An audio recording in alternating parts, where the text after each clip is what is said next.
네. 자, 지금 변호석 부총리가 제일 먼저.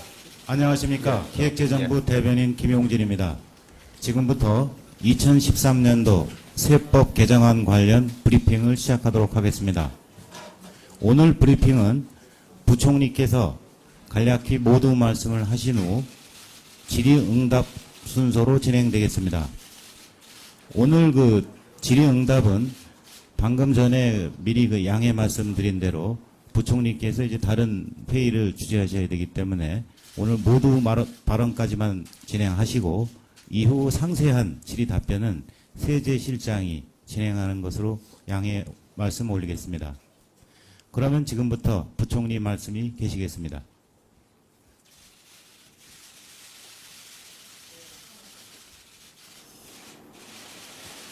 네, 안녕하십니까. 부총리 겸 기획재정부 장관입니다.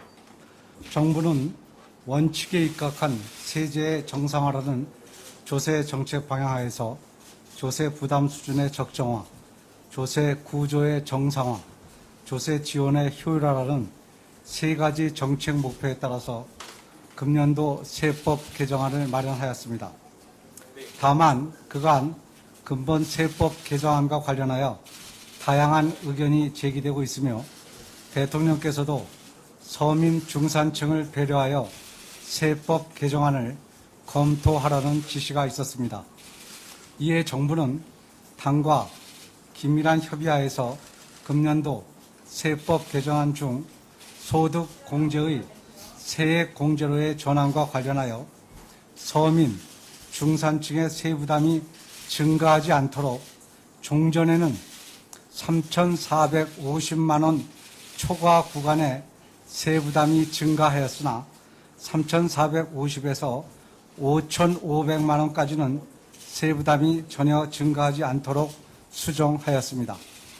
또한 5,500만 원에서 7,000만 원 구간도 의료비나 교육비 등 지출 부담이 크다는 점을 감안하여 세부담 증가분을 연간 2 내지 3만 원 수준으로 대폭 경감하였습니다. 그러나 7천만 원 초과 구간의 고소득자 세부담은 종전 개정안과 동일한 수준으로 증가합니다. 이와 함께 고소득, 자영업자의 세금 탈루에 대해 적극적으로 대처하기 위해서 세제, 세정상의 제반 조치를 다각적으로 강화해 나가도록 하겠습니다.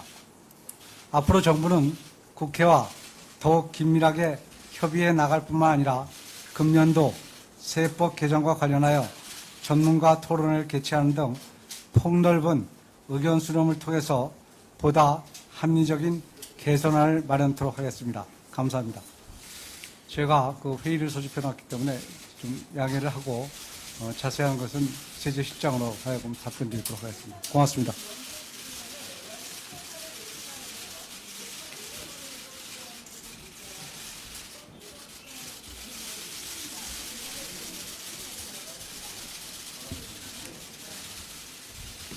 그러면 지금부터 질의응답을 진행하도록 하겠습니다.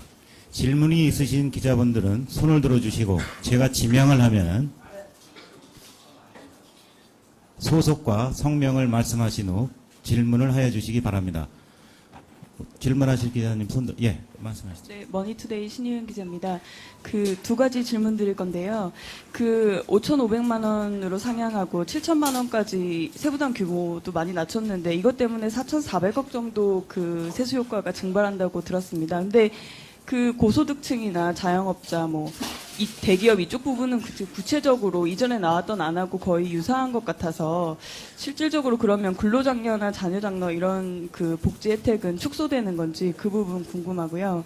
그다음에 말씀하신 중장기 과제로 설정됐던 법인세, 소비세, 재산세 이런 구체적인 안들은 언제쯤 나오는 건지 그 부분도 설명해 주시기 바랍니다. 네, 답변 드리겠습니다.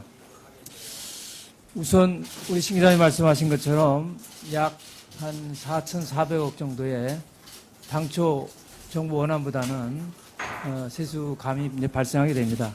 그렇지만 기왕 예정되었던 EITC를 확대한다든지 CTC를 새로 신설한다든지 그 내용은 전혀 변함이 없다는 말씀을 드리고요. 두 번째로 법인세나 이제 소득세, 재산세 이 부분 중장기적으로 우리가 방향을 발표했던 부분에 대해서는 기본적인 그 원칙, 그 기조를 지켜 나갈 것입니다. 말씀드렸던 것처럼 재산과세 분야에 대해서는 앞으로 빠른 시일 내에 취득세를 좀 다소 인하하고 하는 내용들도 발표하게 될 것입니다. 예. 다음 질문 있으신, 예. 연합뉴스 차지영 기자입니다. 법인세율 인상이나 최고세율 조정은 검토하시나요? 그거는 뭐 현재로선 전혀 검토하고 있지 않습니다. 예. 다음 질문하실 기자분, 예. 매일경제 김대영 차장입니다. 이건 부총리님께 좀 질문을 드렸어야 되는데 안 계시니까 그래도 질문을 드리겠습니다. 실장님께. 오늘 그 새누리당 의총에서 공약 수정 문제나 증세를 중장기적으로 공론화할 필요가 있다. 이런 얘기가 나왔는데요. 이 부분에 대한 기재부의 생각은 어떻습니까? 뭐 전체적으로 의총 과정에서 여러 의원님들이 질의도 주시고 의견도 주셨습니다만 전반적인 의견은 정부의 이번 원안과 수정안에 대해서 기본적으로 동의를 하셨습니다. 원칙적으로 동의를 하셨고 다만 일부 의원님께서 방금 우리 김 차장님 말씀하신 것처럼 공약을 일부 수정해야 되는 것 아니냐 그런 의견도 있었습니다만 부총리께서는 공약 가계부는 일단 지난 5월 달에 국민과 약속을 하기 위해서 만들어진 것이다. 합의를 통해서 나름대로 최대한의 어떤 최대 이제 공약수를 집합을 시켜서 만드는 아니다. 지금 현재로서는 공약 가계부를 수정할 이유는 전혀 없다라는 답변을 한 바 있습니다. 예. 질문 하나만 더 드리겠습니다. 네. 이것 또한 부총리께 좀 드리고 싶은 질문이 있는데 당정청 정책 협의가 조금 삐걱거린 거 아니냐 이번 사태를 보면서요. 그 세제 개편을 원안만 하더라도 당연히 사전에 당정청이 협의를 거쳤을 텐데 기재부 정부만 질책을 받고 청와대하고 국회는 평가자 입장으로 바뀐 인상을 받고 있는데 이 부분에 대한 정부의 생각은 어떻습니까?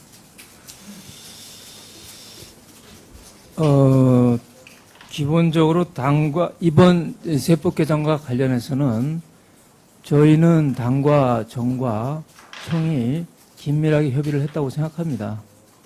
물론 이제 이 정부가 세법 개정안을 최초로 발표한 이후에 일부 중산층에 대한 세부담이 증가한다는 그런 문제와 관련해서 논란이 있었습니다만 이 문제도 청와대와 또 당 간에 긴밀하게 협의를 해서 신속하게 빠른 시일 내에 결론을 도출했기 때문에 이것조차도 이런 측면에서 당정청 간의 협의가 잘 이루어진 것이라고 저희는 생각하고 있습니다. 예. 다음 질문하실 기자분, 예. 네, 안녕하세요. 머니투데이 방송 임채영 기자인데요. 그 야당에서 소득세 구간 1억 5천만 원에서 3억 원 구간을 신설하라고 주장을 했는데 이거를 안 하시는 이유가 무엇인지 고려는 향후에 안 하실 건지 답변 부탁드리겠습니다. 기본적으로 이번에 정부가 발표했던 소득공제를 세액공제로 전환하는 이 문제는 사실은 이 소득 계층 간의 세부담의 형평성도 도모할 수 있으면서 나름대로 재원도 확보할 수 있는 아주 유효한 정책이라고 저희들은 판단하고 있습니다. 그러한 측면에서 민주당에서 제기하고 있는 최고 세율 38% 구간을 3억 원에서 15%는 1억 5천만 원으로 낮추는 그 안하고 비교를 해본다면 현재 정부가 제시한 안이 재원 조달의 방법이라든지 어떤 세부담의 형평성 제고라든지 그런 측면에서 저희들은 더 나은 안이라고 판단하고 있습니다. 예. 다음 질문하실 기자분, 예. 저 블룸버그 뉴스 김주현 기자인데요. 세액공제 전환하는 부분에서 종전에는 430만 명의 근로자가 세부담이 늘어나는 거였는데 이제 지금은 210만 명 정도라고 보면 맞는 건가요? 세부담이 늘어나는 근로자 수요. 네. 조금 더 정확하게 말씀을 드리면 434만 명이 당초 늘어나는 것으로 돼 있었습니다만 이번 수정을 통해서 229만 명이 세부담이 안 늘어나게 됩니다. 그래서 나머지 한 205만 명 정도가 세금이 늘어나게 되고요. 그 중에도 7천만 원까지는 뭐 인원수로 따진다면 약 한 95만 명 됩니다.